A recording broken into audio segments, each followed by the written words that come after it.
Jason, if you're out there, give him the banner. I don't think anyone's watching yet. Oh. They might. Well, I'm speaking to the recording now. Yeah. But yeah, for those of you just tuning in, I'm painting 10 millimeter Brettonians, or if you're a one-page rules guy, Chivalrous Kingdom. That's what they're called.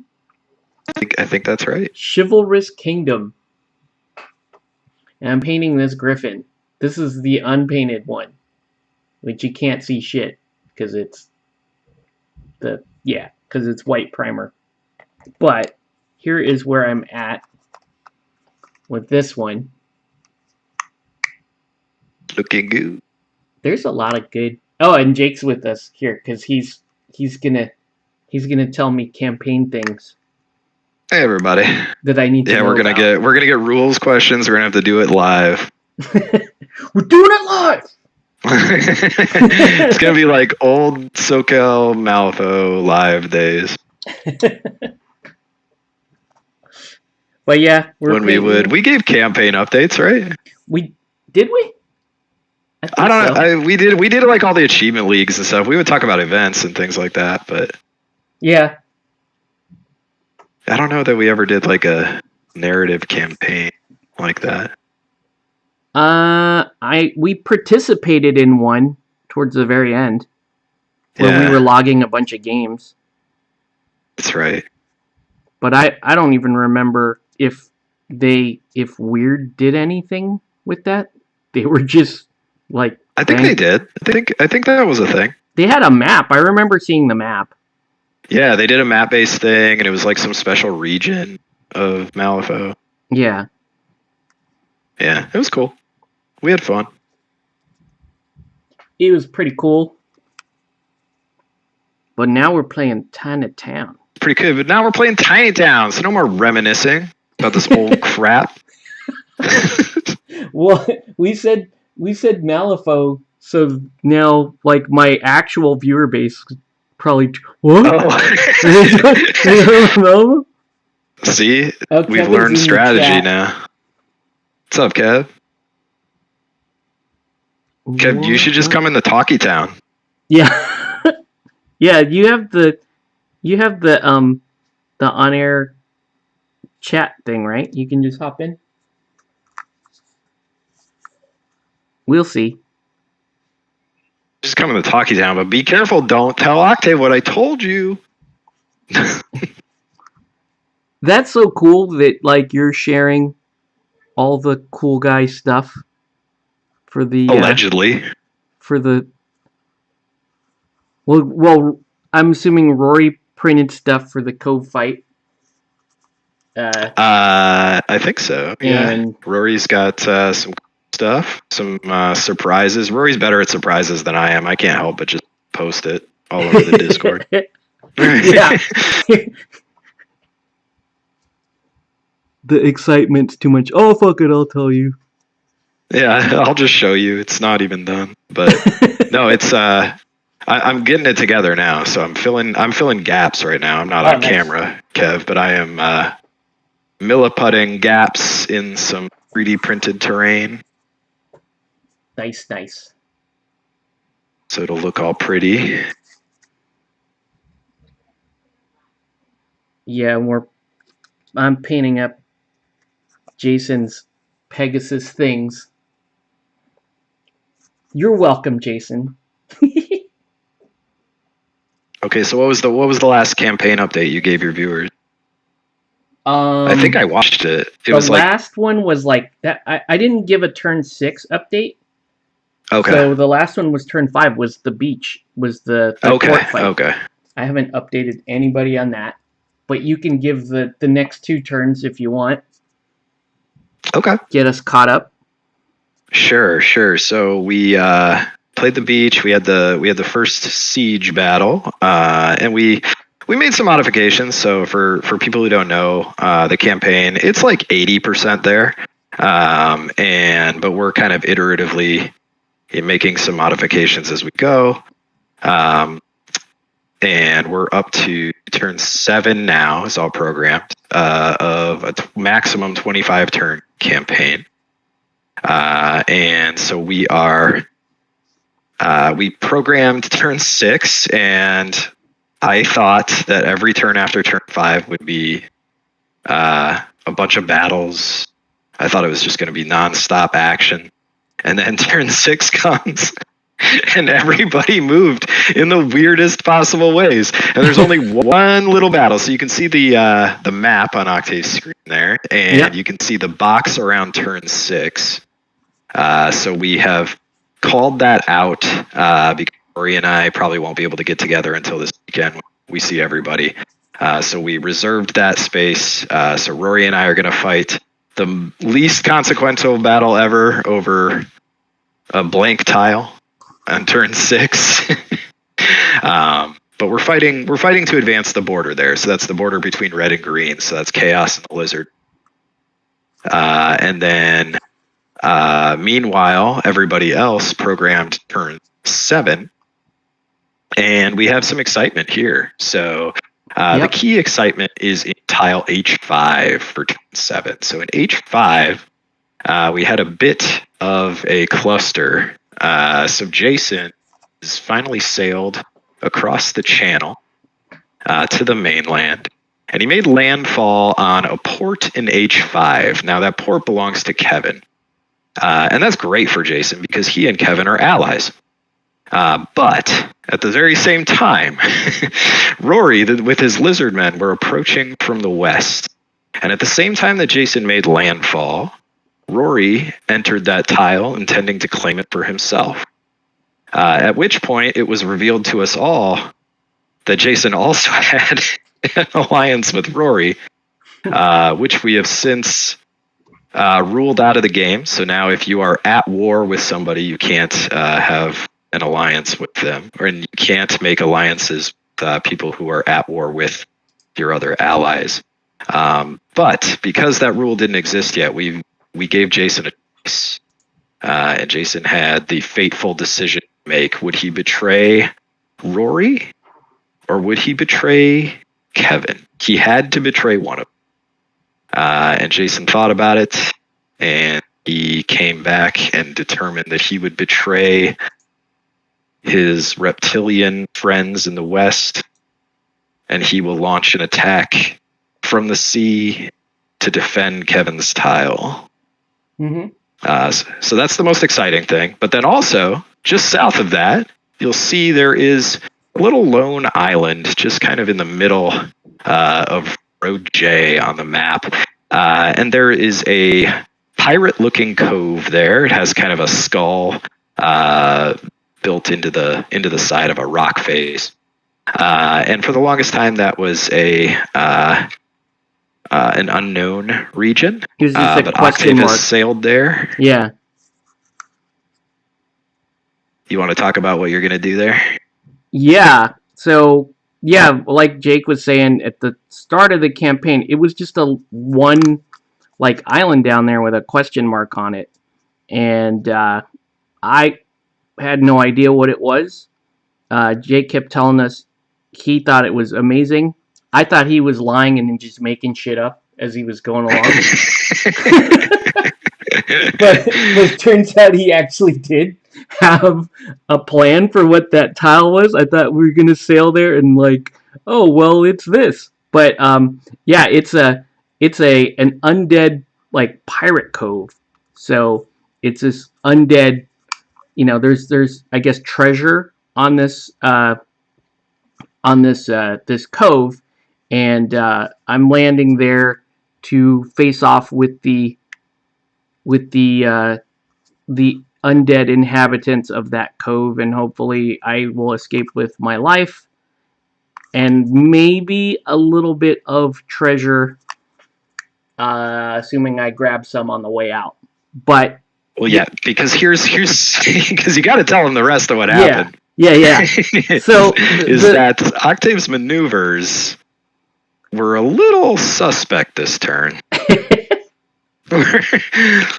Yeah, I can cover that. So if you look If you were following the earlier updates, there was a lot of good news in those updates, right? I was like taking land, I took a mine, I took a port and a city, and I was pushing my way south and doing well enough to get myself a boat on turn 5.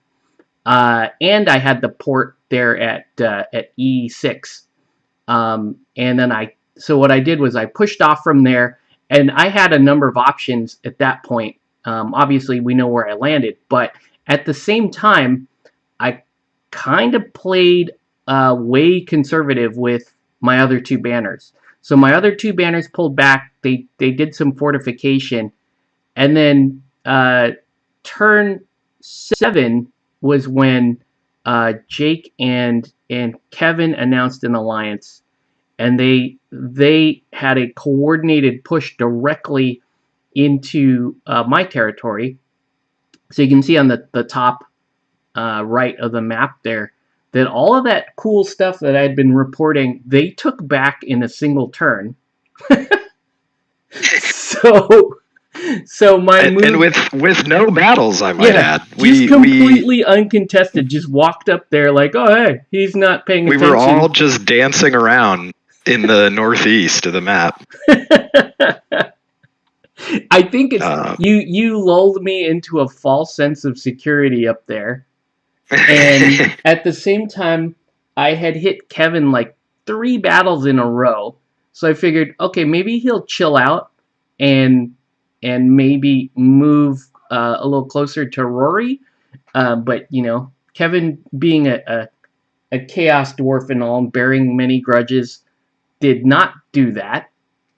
so he and I are continuing on with our war in that quadrant, and now Jake is back on the offensive on that side as well. So as a result, I lost 3 tiles that turn, which is super critical because I technically do not have enough tiles to support a 3rd banner. And so with my quote-unquote main banner being down there at the Pirate Cove, if that banner gets destroyed, it's not coming back. That's the rules. I don't have enough control of tiles to maintain that banner. So that's kind of a do or die down there. Just to make that whole episode more exciting. It's going to be cool. It's I think the Pirate Cove is going to be fun. We printed a special army. So we found this really cool set of STLs of a 10mm undead pirate army, and we found the perfect rule set through the community section of one-page rules, Age of Fantasy Regiments, which is the set we're playing with. I think it's going to be fun. And we've got I can tell you a little bit about the scenario if you talk about it. Sure, yeah. Okay. So this is my thoughts. It's still, so we're designing it right now, right? Now this is the kind of the weird part, right? Is like, I would love to give you just like this awesome, ready to go scenario. But we're kind of coming up with it as we go. But I have the basic foundations of an idea. Okay. Rory and I were kind of hashing it out.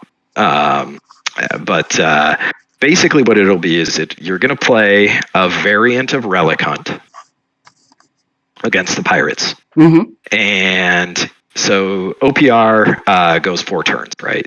So at the end of 4 turns, whoever is winning per the Relic Hunt rules is the winner of the game. But at that time, you will have the option to push your luck and take the game another turn. So in Relic Hunt, there are 3 objectives on the board. And the idea is that you'll get a bit of treasure for each objective that you hold at the end of the game. And then once we hit turn 5, we'll release a 4th objective. And if you want, you can push the game that 1 more turn.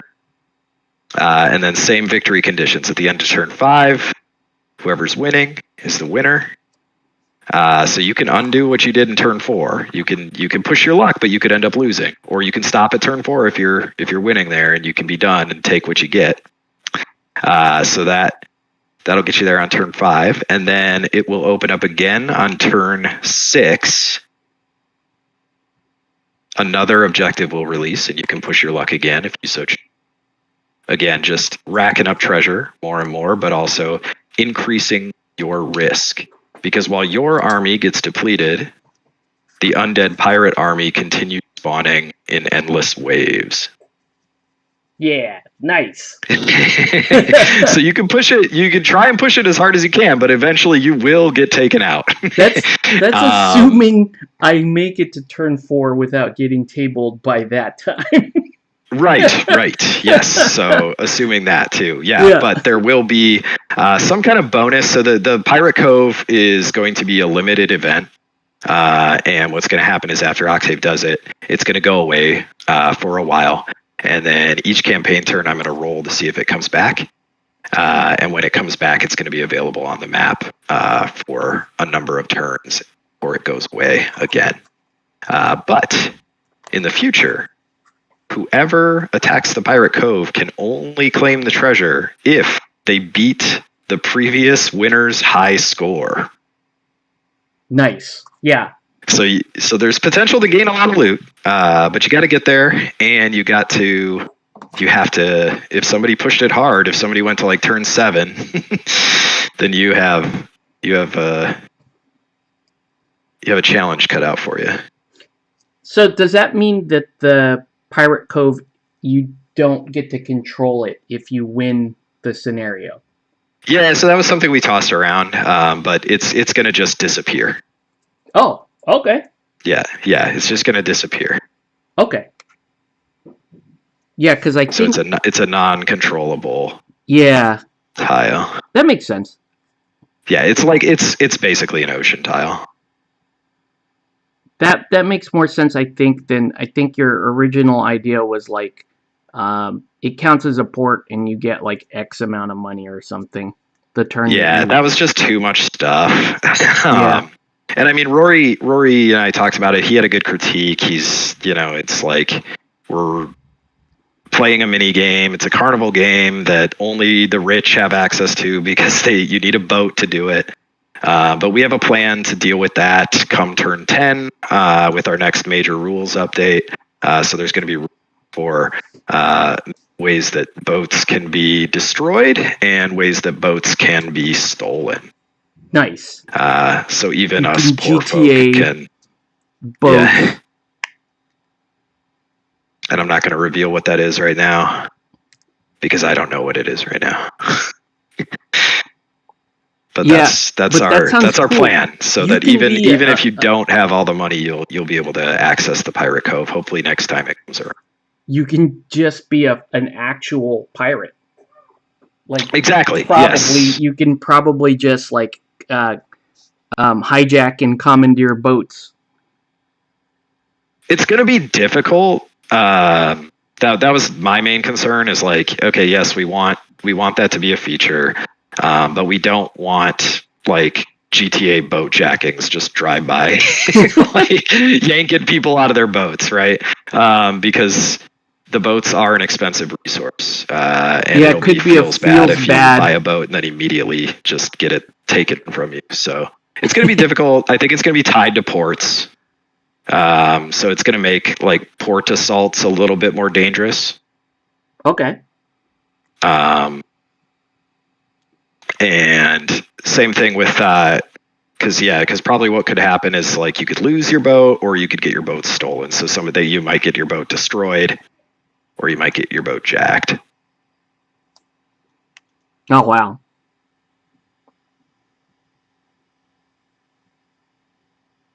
But exciting stuff. So come turn 10, we'll have it all dialed in.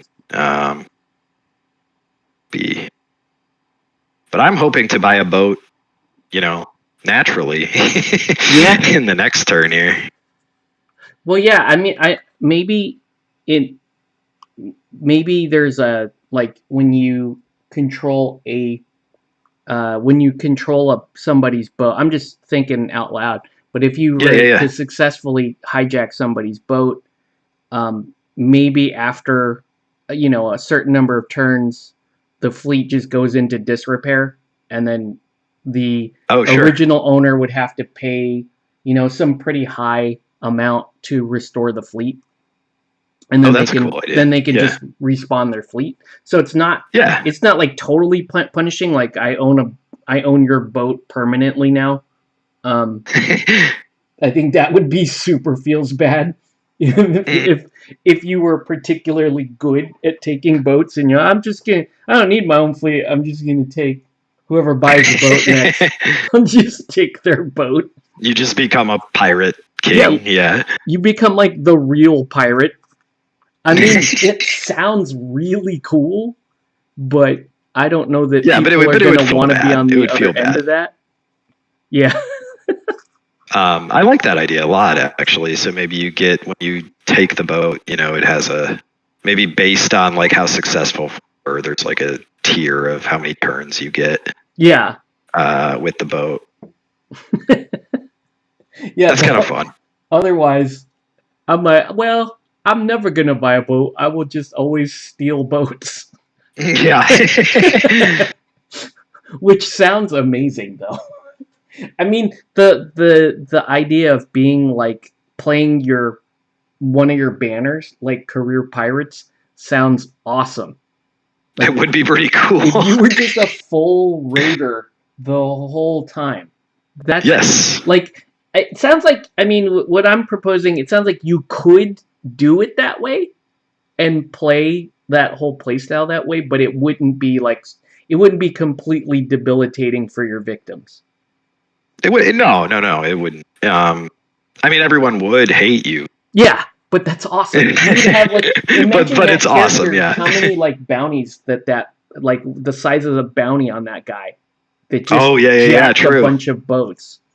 So then we get some cool interactions there. So that was a new rule that we introduced this time. I don't think. Have you talked to anybody about that? No, I haven't. We haven't talked about that. Oh, bounties are a cool thing. So this was a rule that Rory came up with.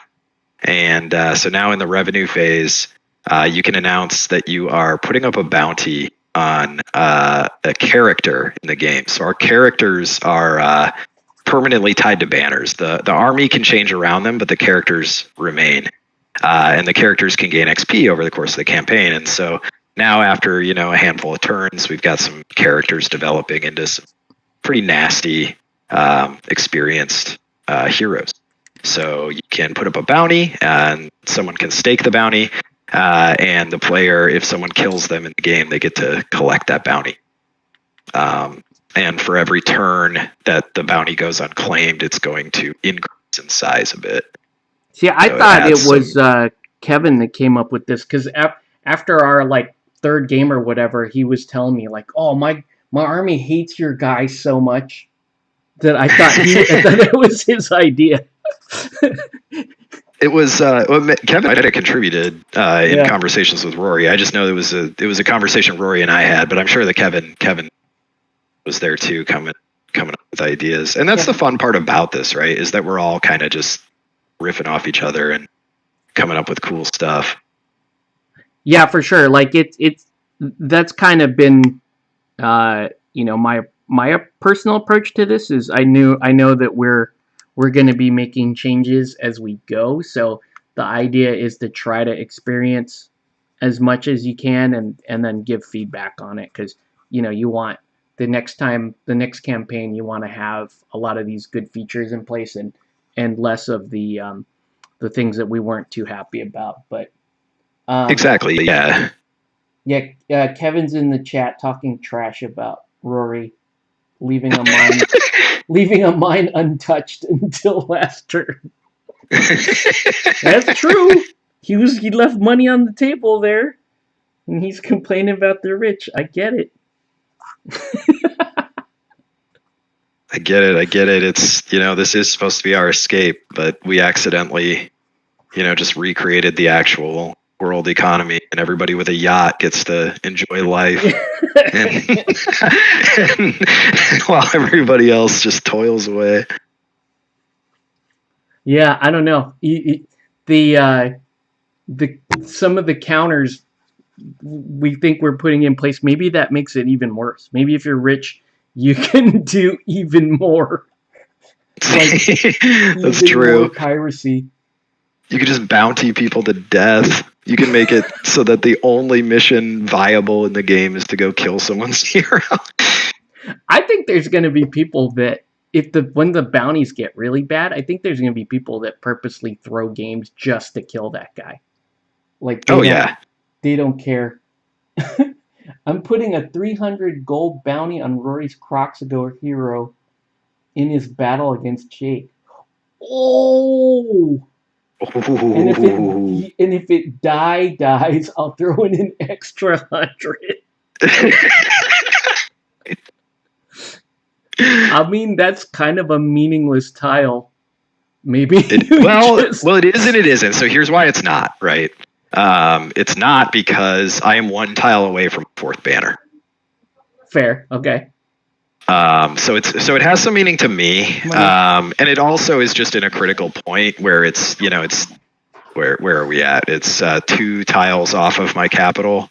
So I mean that border there is important to my empire.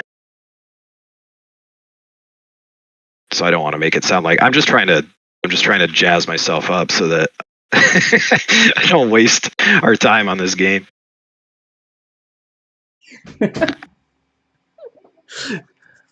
I mean, still, let's say you're losing the game. And you're like, oh man, 2 turns from now, I'm gonna lose anyway. Oh yeah, then it's balls to the wall. Let's get that Crocs. Then you're like, well, I bet I could kill a Crocs in 2 turns. I mean, it'll be interesting. Every single one of my battles has been fought with a different banner. Like, oh man, I'm not gonna win this game. It's not gonna happen. But there's a bounty on that dude over there. I know. Well, I could be a jerk. I could just add like a specialized assassin unit to my army. I could go because this army is my Nurgle army, right? So you can see it's so the banner. I actually swapped the banner out. That banner was there's a Nurgle banner on the map now. Oh yeah, I was wondering if you were gonna do that. Just so so I swapped that out because I always intended to. This was Rygas the Rotbringer. That's the banner there. Nice. And then if I get a 4th banner, it'll be my Khorne banner. Nice. And I'll swap the other one back in. That makes sense. Yeah. But yeah, I don't know. I mean, Rory's army's tough. Rory and the Crocs, the Crocs are so good. Yeah, those things hit crazy hard.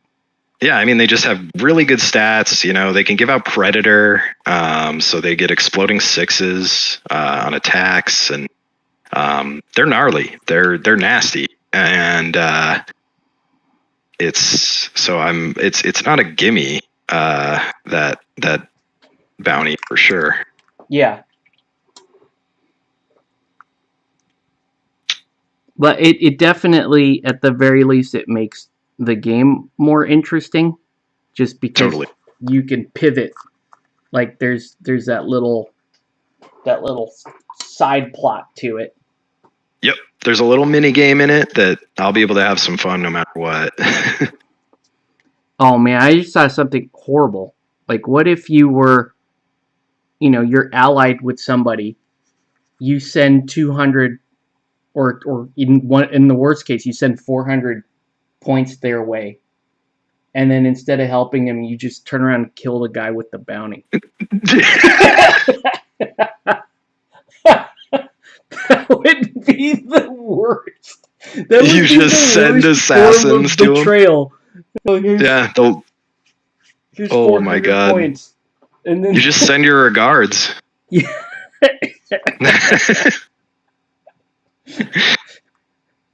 Yeah, just follow that unit into combat. They're gonna, and then they just turn around and charge your guy. Yep, you just Reigns of Castamere him. Oh man, nice! I love it. We just gave Kevin a great idea. He's laughing. He thinks it's. I mean, maybe I'll put a bounty on one of Jason's guys. Yeah. It's like, I don't know who these guys are. They just got here, but if anybody can take them out, there's something in it for you. He's got like 2 battles basically, right? He's got 2 He battles does, yeah. to resolve. Yeah, so the one with me is on turn 6, and then the one with Jason is on turn 7. But it's all happening simultaneously. Yeah. And then your battle with the pirates. So here's the deal. Mm-hmm. Okay. What I might do is I might buy a little time and just have you program your turn 8, assuming that you're going to at least escape the pirates. Okay. And then we can play that at a later time, because I still need to get the minis from Rory and Pano. Yeah, no sweat. I'm cool with that. That's fine. Yeah, they're all printed. They look amazing. They just need a bit of paint. And I don't know if I'm going to be able to swing over there before the weekend and get it all done. Yeah, so I'm focused. Yeah, don't sweat it, because I actually had thought about that when I sailed over there. I was like, is this kind of mean? Because I don't think Jake is ready for me to. No, it's okay. It's okay, and we can work it out, because I mean, absolute worst case scenario, it's like, you know, you program turn 8 and then you lose to the pirates, and then your banner just goes away temporarily, right? Yeah. So then you just won't carry out whatever the order was with that banner on that turn. But you can at least be planning ahead for it. Yeah. The one thing is, I've already kind of figured out what my contingents are, so so it'll have to be like a win program and a lose program. Right? Basically, well, the lose program would be there's no program. They're just gone. Yeah. But if you do get over they can come back. So you can get that banner back when you get enough tiles again. Okay. I'm excited for it. I want to see cool stuff happen. Yeah, man. That's super cool. And like I said, I was getting a little worried that no one was going to head over there for a while. Well, I think and for sure Kevin wanted it really bad. Yeah. For me, I'm thinking like this might be my only chance to be down there, and try to go for it, because if I'm down there in later turns, I probably have a good reason to be down there. That's very true. Yeah, it's not really your home base right now. I don't really I don't have any like vested interest down there unless I was helping. You know, if I was in an alliance with somebody down there. Actually, technically I am with Jason, but I don't know. He's got too many. It's an alliance in name only. Yeah, it's when you're in an alliance with everybody, you're not in an alliance with anybody. Because you literally can't make a move without accidentally betraying someone. Right. As we saw.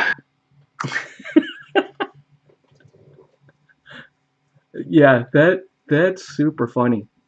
It really was funny. Like I might sound irritated sometimes about it, but honestly, I was laughing the whole time. I was just like, what is going on? How did this happen? This got so out of control. It's pretty funny that, like, you know, you'll be talking about stuff that you expect to happen during while we're programming. Oh, there's probably going to be this big fight. Like you would tell, oh, there's probably going to be this big fight over here. And then nobody moves to that tile. Nobody goes there, yeah. And I don't know if it's just like, I don't know if I'm thinking about it too much or if people know something I don't know. I don't know. I think that's just that's just the consequence of being like the host, is you assume like, oh, well, you know, this is here for this reason. Why wouldn't people use it for that reason? And then we don't. Like, but then, like we were talking about today, what's super funny is then, you know, we calculate everything. It's like, oh, Jake has like no achievements because he's looking at everybody else's stuff too much. I like need to go back to my region and really think about my moves because I'm just like, oh, okay, guys, do this. Here's a clarification on this rule, and then it gets time to program, and I'm like, oh crap, what am I gonna do?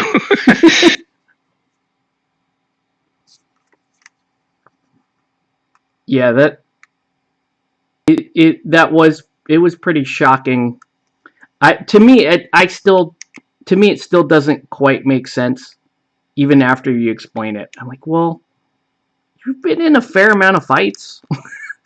Should count I for know, something. but the problem really is that every single battle I've had has been with a different banner. So there hasn't been a real opportunity for me to get any of the development achievements.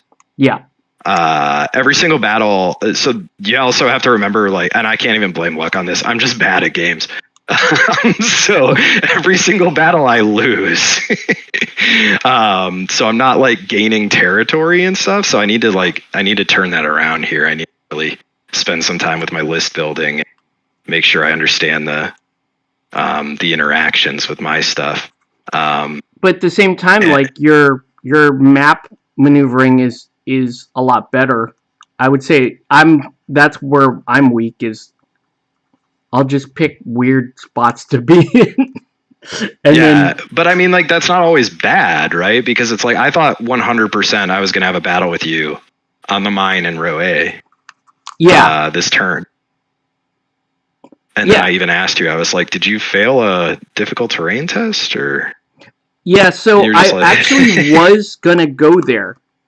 But failing the terrain test in the previous turn had me so like defeated about it.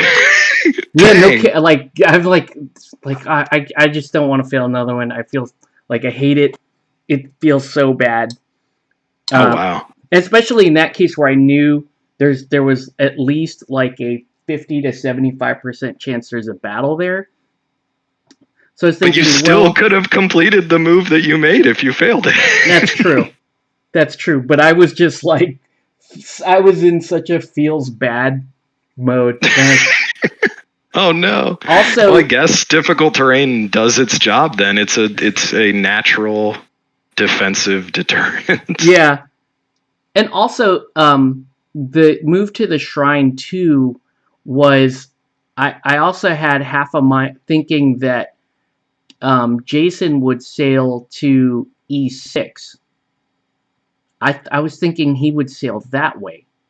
And so okay. if I'm on the shrine, then we can coordinate a little bit better against Kevin. But obviously that didn't happen. So it's like, where's this dude going? Is he going? Because he had the banner at his port, and I just looked. If you look at that, if you look at H5 and you have no idea that Jason's formed an alliance with absolutely everybody, it's like a bad move. Because like, okay, well, why would he do that? Kevin's got a fort there. Rory's got a fort there. Why would you go there? Then when I realized he has an alliance with everybody. Well, and he thought it was going to be just the most peasy. He thought he was going to ride in there and they were going to have parades for him. He thought he was good to go. But no, we had to remind him this is a war game.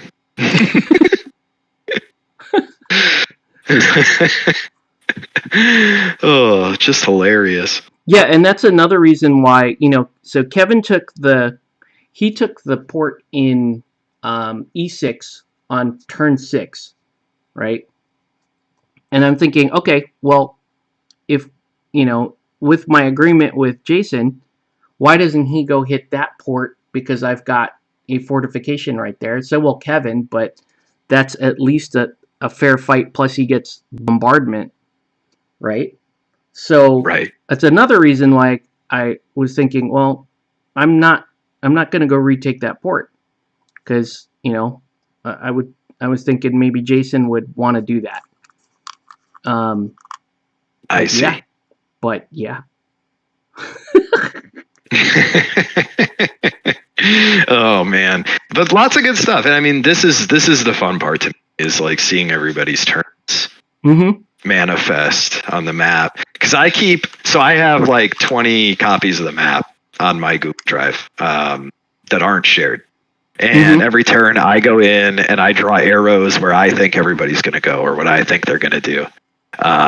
And I'm usually wrong. I'm drawing like 90% of the time. That's funny.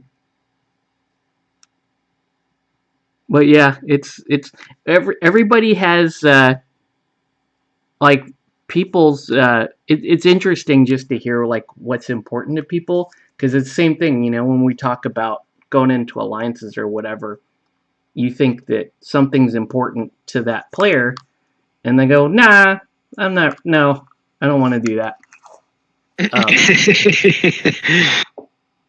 And the reason why, again, with my thinking was with Jason going to E6, that, you know, I could either go attack H5, and we can try to you know, take more of the coast there, but I forget what happened. I instead of doing that, I figured, well, if he sails there, and this was turn 6. If he sails there, I better not be there. But it would be hilarious if I just took G5 instead. So I have a tile. I just randomly stop and take a tile instead of going to the port. So I tried to do that on turn 6 and failed the test, and then that. So this is all kind of excuse for my bad moves in turn 7. But they're not. I don't think they're bad. They're just unexpected, and I think that depending on what happens with the pirates, it could pay off big. Yeah, but you can see I'm walking you through my logic, flawed or not. Yeah. I mean, I was hoping you would make landfall on G5, because then I think we would have had a 3-way battle potentially on H5. Yeah, and it would have been so cool. We were like, I know you and I talked about, like, there's a really high chance that there is a multiplayer battle, turn 6 or turn 7, and that would have been awesome. Yeah, had I landed there, and, you know, maybe coordinated a little bit better with Jason, then that could have been a pretty real thing. And what would have been even more interesting is, let's say that happens on turn 7. So, like, imagine there's 3 banners there at H5. Now, pretty much no matter what, Jason is betraying like 1 or 2 people at the same time. Right? Which is so funny. Or I'm betraying him at the same time he's betraying me. That's also really funny. If we decide, like, and that's where it got super silly, like this time, even with what happened with the way it played out, because Kevin has a fort there, so he can support that battle. Yeah. But there's a potential for like a triple cross here, right? Because so Jason has announced that his intent is to defend the tile for Kevin, right? So their alliance is a land use agreement, so Jason can enter the port, he can dock at the port, he can walk over Kevin's tiles and not claim them. But he could. He could just take it because Kevin's not there. He could say, oh yeah, I'm fighting Kevin, please lend me support, and then he could get Kevin's help to take the tile and then be like, screw you, Kevin, this is my tile. And he could just have it, which would probably be dumb because, I mean, like, Kevin's pretty cemented on that beachhead there. But it would be hilarious. It's not, well, I mean, to be fair, it's not that dumb. If let's say he calls me over there to help him the following turn. If he Oh, says, true. "Oh hey, by the way, this is mine. Let's assume I, survive the pirate battle," and he can be like, "Hey, Octave, come move over here and take this That is tile." true. That is true. That would be rough, dude. That would be super rough because Kevin would be coming in with a he'd be coming in with plus 200 bonus for the revenge. Yep. He'd be coming in with you,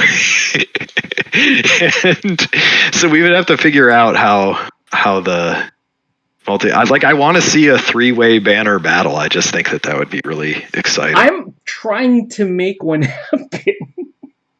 Because right now, so here's the other thing. This is something that we need to decide. Does a battle where Kevin contributes 200 points of support and commands it himself, does that constitute a multiplayer battle? Oh, that's a good question. And it matters for points. Yeah, it does. I think it would if the achievements. I forget how much the achievement is worth, but if there's like a minor version of that achievement that's like worth a point, then yeah, I think it's worth a point. Is it worth 3 points to do that? No, I don't think so. Because it's not just play a multiplayer battle; it's win a multiplayer battle. Right. Well, here's the thing.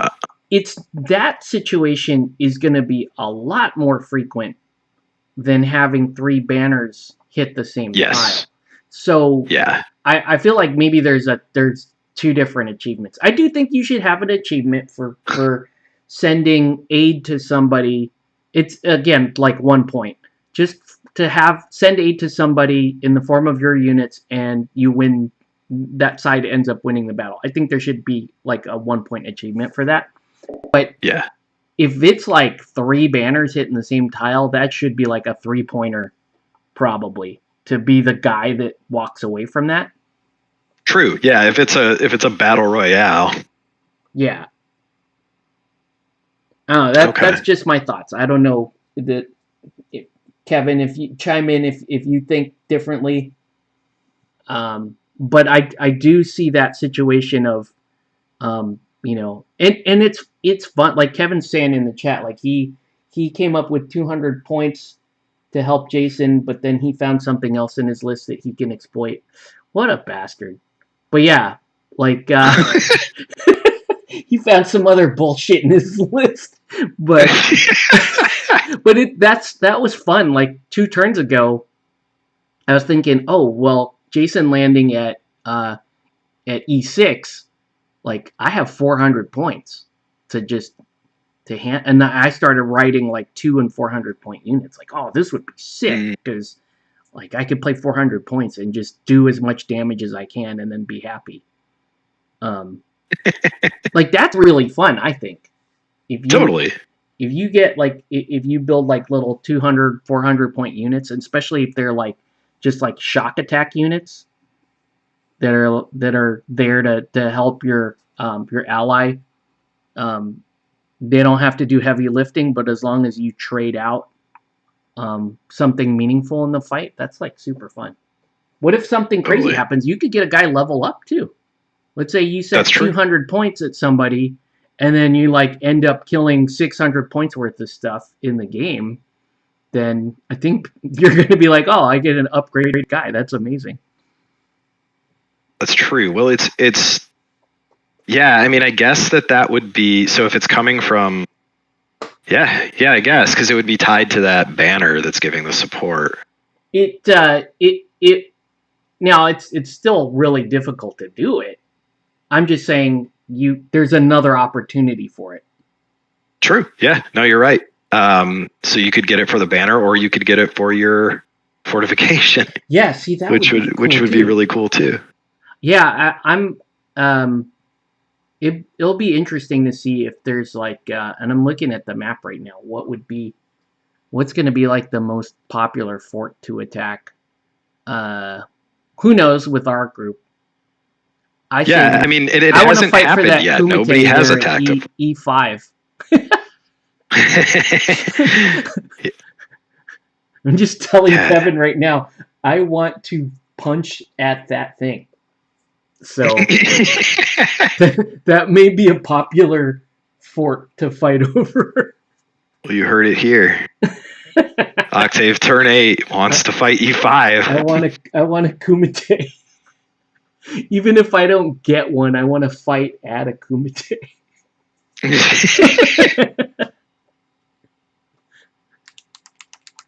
Oh man, I'm so jealous. Rory rolled his. He just recorded his dice rolls like a freaking boss. Mm-hmm. Like, watch this, and he just recorded his dice. Yeah, that's right. He rolled like 20 dice at one time. He just no. When he rolled for his Kumite, he just oh right. He just posted that. He's like, "Here's for my fort." He just rolled a Kumite. Boom. I was so mad. Oh my god! Now there's 2 of them. Freaking hilarious. Oh my god, too much fun. Oh man, that's such a cool thing. I'm glad we kept it because at first I was like, "This is dumb. This isn't like a strategic point." Fortification. Yeah, I was like, so "It's not." It's a and then it's everyone's favorite thing. I was gonna scrap it. You're gonna come up with something actually useful, but we didn't. Yeah, well, in my mind, I was like, okay, well, I guess for like morale, I don't know. I was like trying to rationalize it as a strategic like point. Why would people conquer territory and then strategically decide they want a fighting pit there? Yeah, it wasn't enough violence to conquer the territory. Right? If it was a corn banner, that kind of makes sense. Totally. That would now I'm overthinking it. Like, oh man, what if that counts as raising a tile? Because you put a Kumite there. Oh, it could. What if it because could. You just desecrate the land with blood. With superfluous violence. Yeah. I mean, thematically that kind of works. It works for corn.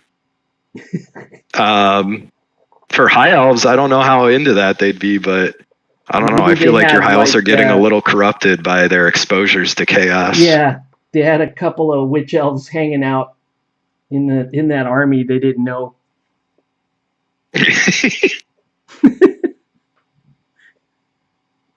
Hilarious. It just sounds cool. I don't know if that. All right, painting question. I'm so close to being done with this thing, but I do not know what to paint this. Should it be light? Should it be dark?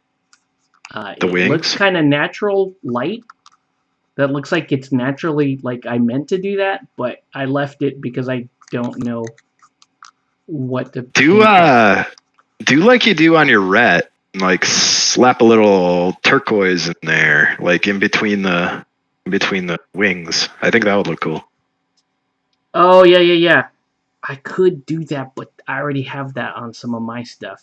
I don't want it. You don't want to associate it. Well, then do it with like a green or something that would look cool and like contrast with the purple. Yeah, green would look good. But yeah, be green, but you like fade out to a green.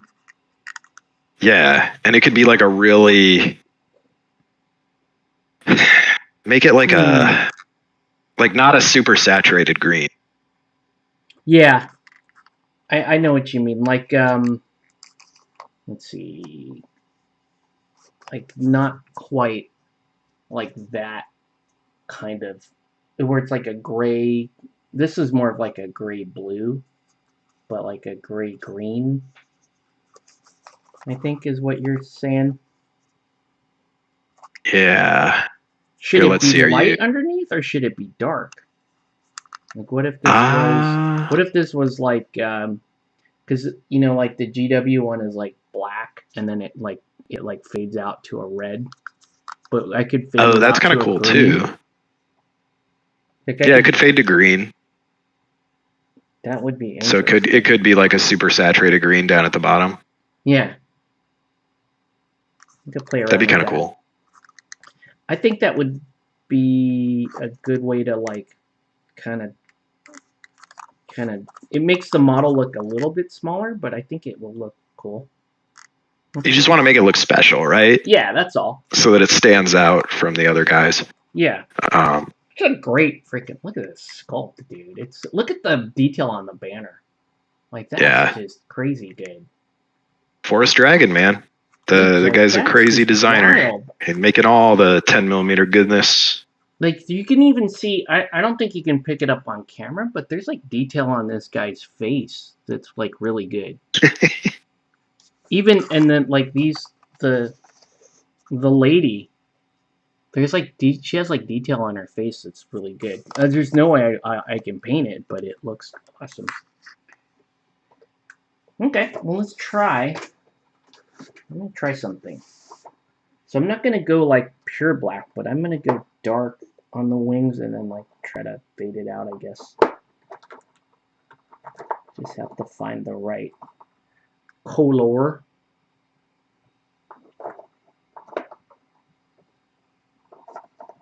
Yes.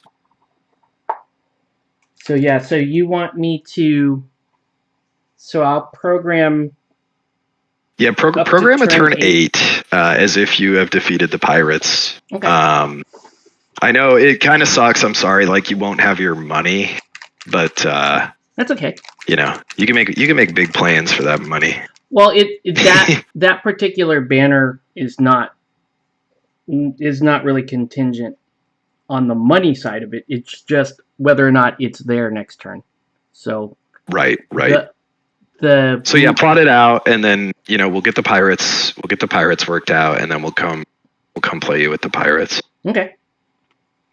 Are you still planning for this weekend coming up? Yeah. I would like to get together this weekend and get some games going. Or we could proxy the pirates too, because otherwise you don't have any other games. I don't care. I was gonna say we could push into turn 8 because chances are good you'll probably fight me and Kevin on turn 8. Probably, yeah. Yeah, I mean I don't want to push it too far forward, but I think pushing to turn 8 would be okay. It's still reasonable. We just don't want to have too many callouts on the map. But if Rory and I can take care of our turn 6, it won't be bad. Yeah. So yeah, I mean, let's just program turn 8, and then we can see. We can see if we. So I can try and get down there earlier because CQ opens at 10:30 now. It opens at 10, yeah. Oh, it opens at 10. Okay, I can try and get down there super early, and we can, if we have a turn 8 game, we could play that. The only we haven't played since turn 2. That I'm concerned about is I think there's a Magic pre-release, which means we could play at Gamecraft, but that opens at like noon, I think. Oh, okay. I mean, I can throw a table in my trunk and we can play in the parking lot. Well, we could even. I mean, the pre-release doesn't even start till noon, so we could even finish. Oh, okay. We can just be done by the time they're like the Magic people are waking up, huh? Yeah, true. And then we could just transition over to Gamecraft. Yeah. For probably the last time. Gamecraft's kaput now, huh? Yeah, that's really bad. That super sucks. Yeah, I really like it there. The owner lady was like super cool to us. So she did seem like really sad the last time I talked to her, though. I guess she kind of knew, like, hey, this isn't going so well over here. I mean, we've had a good time every time we go there. It's a cool spot, and I like I'm always pushing to go there. I don't know. There's a lot of space to spread out. Mm-hmm. There's food and drink right on site. You can just have a beer and eat a, you know, chicken sandwich or get a pizza or something. I mean, it's kind of fun. The thing that I don't get is I thought they were basically set because there's a lot of parents. There's a not a Sky Zone. It's I forget whatever. It's one of those jump places Mm. that's right there in the same plaza. And when we used to take our kids there would just be like hordes of parents that would head over to Gamecraft to just like slam a beer while their kids jump in next door. Right, and there didn't seem to be any shortage of that. So like these guys are set for life. Like they permanently have a customer base so long as there are kids that want to jump on the trampolines and their parents want to, you know, their parents want to just relax and have a drink. And they had like Totally. yeah, it I don't remember it really ever being not like busy over there. I mean, every time we've been in there, it's been pretty busy, and like, you're always like, oh, if we're going, we got to go now. Like we need to get those big tables. Yep, we got to go like grab tables. I mean, the nice thing about Tiny Town is we could play it on a little table. Right. But we could go to like a regular bar. There's that. That's true. Yeah. There's that regular. We could. There's that pub across the street from CQ. Oh, that's right. Yeah, we could do it. Did you ever go in there? I've never gone in there. That place is terrifying on the inside.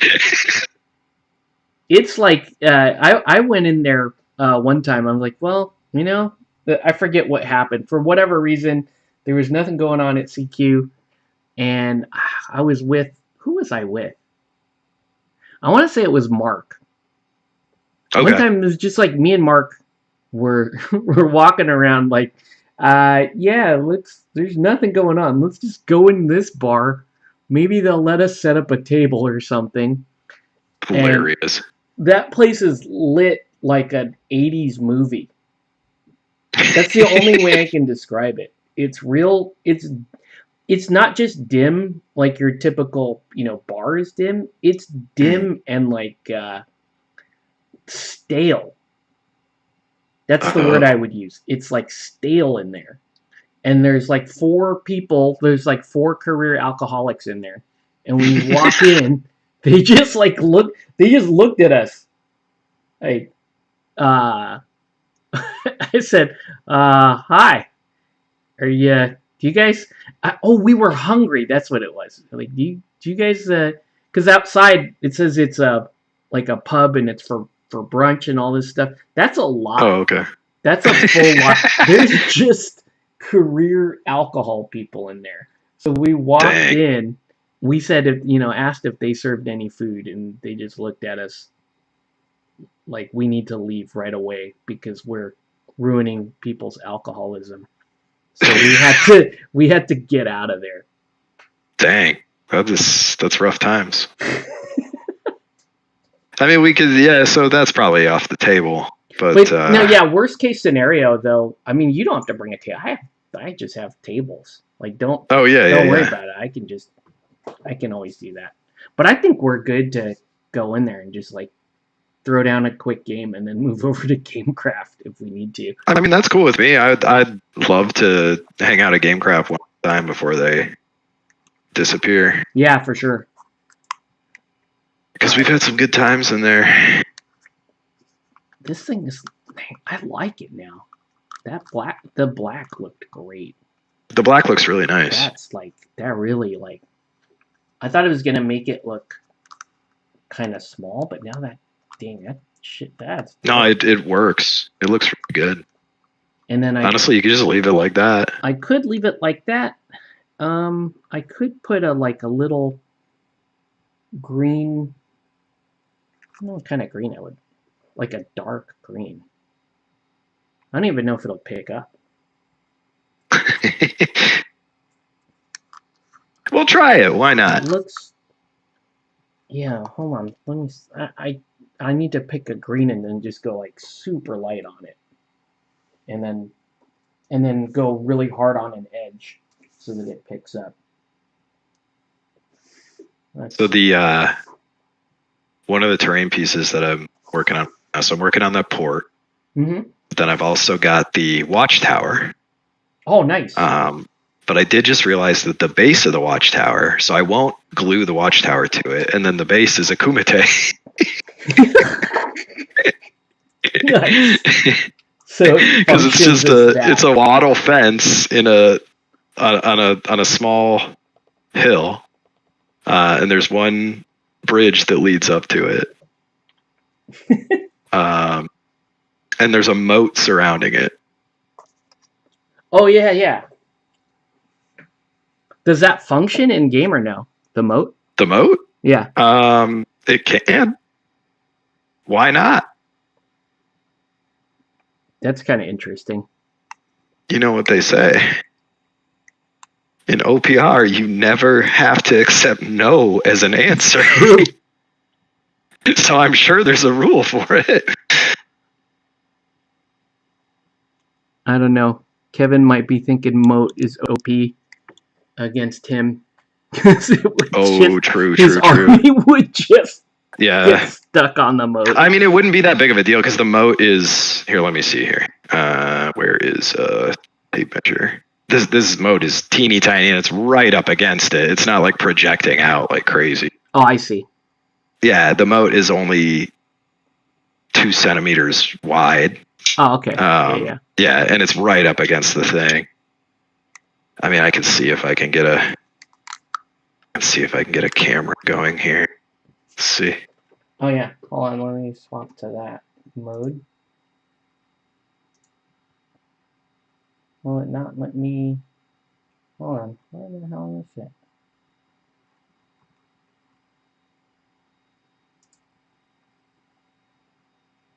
Okay. I'll highlight. Let's see. Well, I have to. My webcam was to my work computer. Let's see if we can get it going here.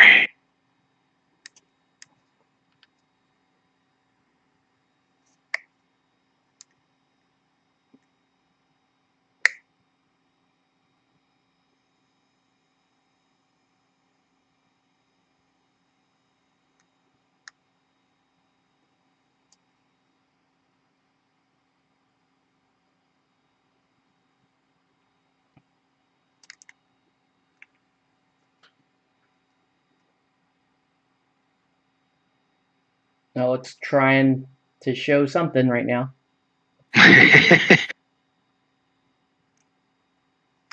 Okay, here we go. Nice. So we've got. So this is the this is what it looks like. And then you've got that moat. So then you got the here, but the moat is really tiny. Yeah. And then we've got the port over here, pieces of the port that we put together. Oh, don't flare out. There we go. That stuff looks so good. Yeah, this stuff is really cool. I really like this. I really like the designer on that. Let's see, how do I turn? There we go. Very cool stuff. I found him on My Mini Factory. He's the same guy that did the big Dark Elf Manor that I printed. Oh, cool. Yeah, he does good stuff, and it scales down pretty well. What is his name? Miniature Land. So next, shout out to Miniature Land on My Mini Factory. The guy is a terrain god. Nice. I need to get back to printing some terrain. Now that he has a whole pirate section of terrain that he does. Nice. So somebody next pain could just play the pirates as their main army. We could build their whole region out. We just have to have a rule that they can't take the hospital. Or they get a graveyard instead. Undead can't have the hospital. right? Maybe they get a That's graveyard and it counts as a hospital. they can have a necromancer, yeah. That would be Just pretty like in cool. Blood Bowl. Yeah, what I was gonna ask you is like next season, there's gonna or next campaign, you're talking about having kind of preset sites, special sites. Like Yeah. what if you had a like a broken down Blood Bowl stadium, and if you take that tile, you can pay money to like restore the Blood Bowl stadium, Oh my god, that'd be cool. and then host a game of Blood Bowl. That would be pretty sick. That, that would be pretty sweet. It has like no actual function for your military conquest, but it's like a cool achievement. It's just fun. You caused Blood Bowl to come back. And That would be amazing. maybe it's revenue generation. Oh There hell you yeah, go. there you go. Yeah, that's not bad. Yeah, instead of a city report or something, it's a stadium. That would be pretty Just a cool. little. I mean, just having it as a nod to Blood Bowl would Because be like Blood funny. Bowl, yeah, because the season 3 or whatever is coming out, Mm. and those minis look amazing. But I just want to play Well, sevens. yeah. I just want to play sevens. Oh my god, we could play sevens at 15 millimeter. I know, Okay. and the pitch would just be a piece of paper. Yeah. That would be the best. I mean, Marie and I have talked about that. I am transitioning all life to the Tinyverse. You could be just sitting there playing a game of Blood Bowl on a piece of paper. People don't. I'm Won't know what the gonna fuck hang you're on to doing. some 28 to 30. I'll hang on to all my Blood Bowl. I don't want to get rid of Blood Bowl. Blood Bowl's fun.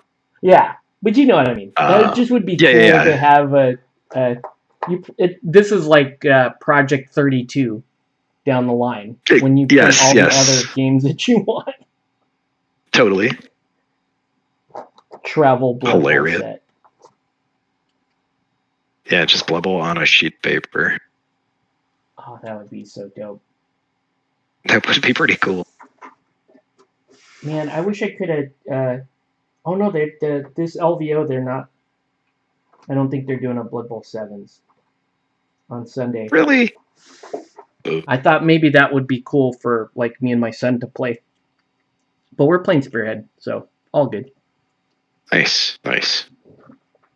I gotta get a game with him soon, like a refresher, because he's kind of been out of it. Yeah, he's still playing the Lizards in that. What's that? Is he playing the Lizards? Yep. In that? Nice. That's cool. Yeah, he's gonna be playing Lizards, and I have he has his own Pack 160 too, and everything. Like Oh. he's gonna be like full career mode down there. I don't know if we'll see how well he can handle like a whole day. But I mean, that'll be fun. he should be okay because he did a whole day with Moonstone. He's done I think he's done a couple of Moonstone tournaments, so I think that should be okay. I'm putting. Yeah, I remember he did the full day of Moonstone. And, I mean, by the end of it, it was a long day, but he was still cool. He was in it. Yeah. And these games are shorter, so should be okay. I'm giving this way too much attention, if I'm being honest. It looks great, though. I like the green on it. This is supposed to be just a free paint job.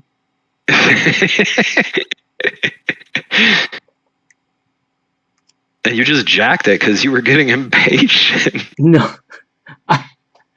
Yeah, well, it's like, I want to see this painted when his first official battle happens, so at least these will be ready. Oh my gosh. Okay, so this is cool. Okay, Miniature Land makes a barbarian fighting pit. Nice. Dang, this is the actual Kumite. This is too funny. It has like stadium seating that goes with it.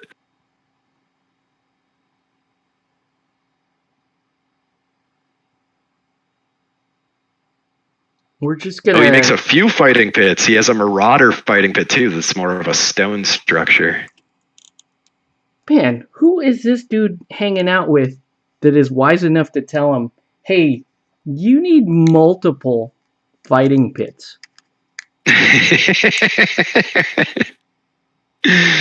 He's like playing D&D with somebody that just watches Bloodsport. Yes. Hey, listen, buddy, for next week, I'm going to need you to make a 4th fighting pit.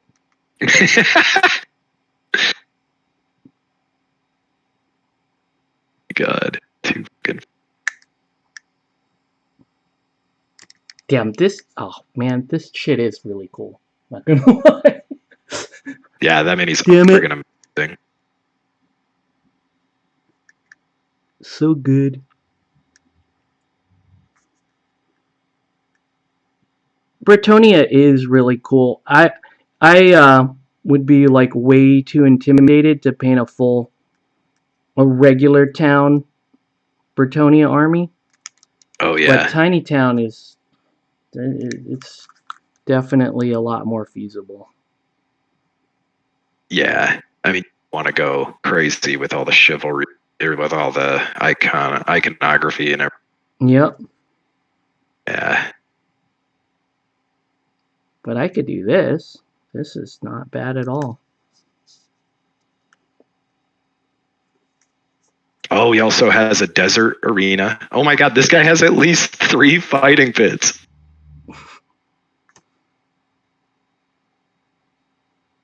This is too funny. This one, I should get this one because this would be a good lizard. This guy was like watching the campaign updates going, I got you, man. He was prepared. He was like, it's just a matter of time before they got a kumite. It's just a matter of time.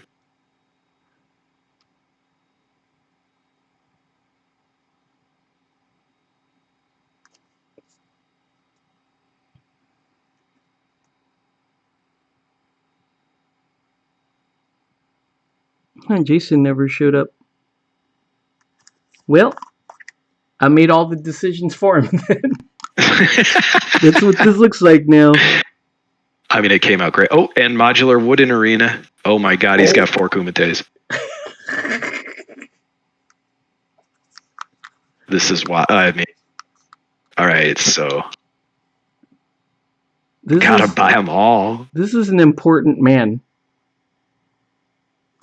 This guy made all this stuff. So the watchtower came from this guy. The kumite's gonna come from this guy. Let's see what else. I need to find like I don't know. The field hospital will just be like, a wooden wall with some tents and stuff. Oh, the small jungle village. Cool. Could be something.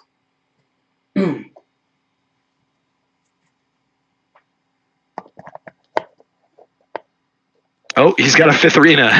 There's just generic stone arena. Jeez.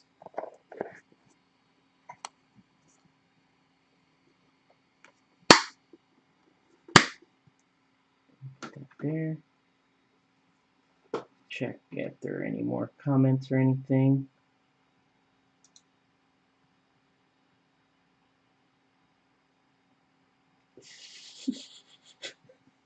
I missed a comment from Kevin a while back. Oh no.